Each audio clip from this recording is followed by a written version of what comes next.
हम गीता मलिक अहाँ सब गोटे प्रणाम करै छी। हम एकटा अहाँ सबके काली भगवती के गीत सुनाबै छी। आशा करै छी नीक लागत। तखन आउ काली भगवती के गीत सुनू। आहाँ हे माता काली एलौं ने किया,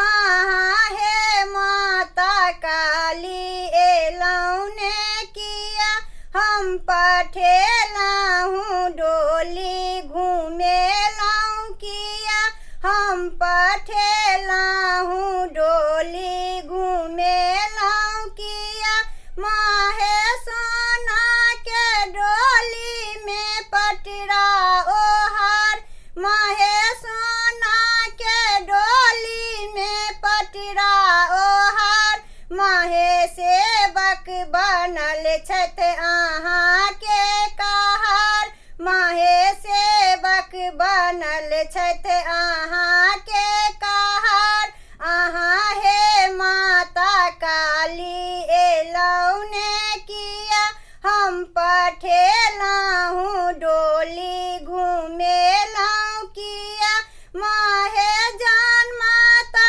देलहुँ कर्म देलहुँ ने किया, माहे जान माता देलहुँ कर्म देलहुँ ने किया,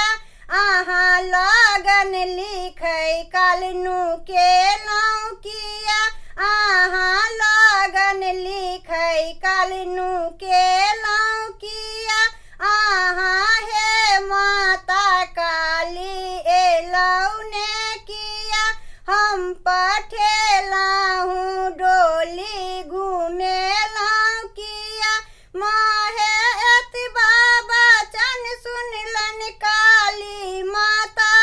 माहे एतबा वचन सुनलनि काली माता,